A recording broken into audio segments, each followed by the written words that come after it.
What's the difference between a new trader and a professional trader? This is a question we get asked quite frequently. Of course, there are many differences, but the main difference is this. New traders think about how much money they can make, while professional traders think about how much money they can lose. Now, think about that for a moment. These are two opposite attitudes. At first, you may wonder how a trader can make any money when they're focusing on a potential loss. But the professional trader knows that one of the keys to winning is learning how to lose gracefully. Why? One of the most consistent realities in trading is that if you trade long enough, at some point in time you will likely have losing trades. But how you manage those losses has as much to do with your long-term success or failure as just about any other factor in trading. When we enter into a trade, we need to be okay with taking on a loss. We don't have to like it, but it's best to accept losses as a real component to trading. Therefore, it's important to identify and manage your risk effectively. We argue that the potential to be consistently profitable increases with the use of protective stops, which helps get you out of a trade when the market moves against you. Emotions can run very strong when your trades turn into losers. That's why we feel the first step before entering into a trade is to determine when you're going to get out of the market. If you use a wait-and-see approach to trading, you put yourself in a position to let your emotions take over your decision-making process. Traders who do not identify their risk before entering into the trade can quite often go through the 3 stages of getting the dreaded margin call. First comes hope.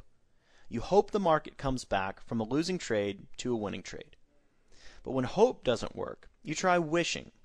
You wish the market will come back enough to get out at the price where you got in so you don't have to take a loss. And then comes desperation, where you just watch as the market continues to move against you, and eventually the margin watcher feature gets you out with a big loss. So what went wrong? It's hard to make good decisions in the heat of the battle. If you have real money on the line, you tend to make decisions based on fear or greed. We need to make decisions based on sound analysis rather than the need to just get out of a trade. How many times have you finally gotten out of a bad trade and then see the market reverse and move back in the direction you wanted? It's happened to all of us, but those who decide not to let this happen to them anymore take a big step to becoming a better trader. So, determine your entry, identify your risk, and project your potential profit again and again and again. Now, think about tossing a coin for a moment. When we toss a coin and choose heads or tails, we have a 50% chance of being correct. But what if we win $1 when we're right and lose $1 when we're wrong? Basically, we're putting ourselves in a position to be break even. So to become profitable, one of 2 things needs to happen. We need to win a higher percentage of the coin tosses, or we need to win more when we're right than we lose when we're wrong. Most traders prefer to win more when they're right than lose when they're wrong. Now, what if we win $2 on that coin toss when we're right and lose $1 when we're wrong? The answer is, of course, that we would more likely be consistently profitable. I'd want to toss that coin 24 hours a day, 7 days a week, since I have the numbers on my side. Remember, again, it's a 50-50 coin toss. Even if I lost 5 coin tosses in a row, I would want to take that 6th toss as a trading opportunity. And why not? There's nothing wrong with the coin or with what I was doing, so I'd remain consistent in my approach. Profitable traders take a similar position, knowing that there's no guarantee that any one trade will be profitable. They therefore detach themselves from the outcome of any one trade, but they know that after a series of trades, chances are good that they will be profitable. Whether it's a series of 10 trades, 1 month of trades, or a quarter or a year of trading, they know they have been profitable in the past, and since they're using the same approach, the chances are good that they will be profitable in the future. This is their strength. It's easy to keep your emotions out of your trading when you treat trading as a business rather than a source of entertainment. So be consistent in your approach and how you handle losses, as this is one thing that makes a good trader. Let's continue with the coin toss analogy. We should think about winning half of our trades. It's true, some new traders find a way to win 75% of their trades or more, but the problem is that they win a little while risking a lot. We've seen a new trader win 10 pips on a trade, then win another trade with 10 pip profit, then perhaps even one more.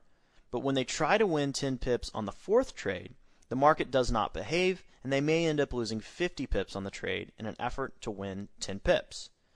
This happens way too often, as the trader wins 3 out of 4 trades or something along those lines, but still manages to lose 20 pips on the series of trades, and this obviously won't work. But what does work? I hope you already have something similar to the answer. The answer is to win $2 when we're right for every $1 that we're wrong. This is simply the classic 1-to-2 risk-reward ratio. We risk $1 and look for $2 in profit or more. Or we risk 100 pips when we're looking for 200 pips or more in profit. We want to try to win 50% of our trades and make more when we're right than we lose when we're wrong. This is achievable even for new traders. But you have to accept it and use it in your approach to trading for it to work for you. Now another good question to ask is, what if the market reverses just before hitting your profit target? There may be nothing more frustrating than seeing the market move up to within a few pips of your target, only to see it reverse and move back to stop you out with a loss. So let's not let that happen. We recommend moving your protective stop to break even once the market moves halfway to your target. Here's an example. Let's say you buy the euro dollar at 145 even.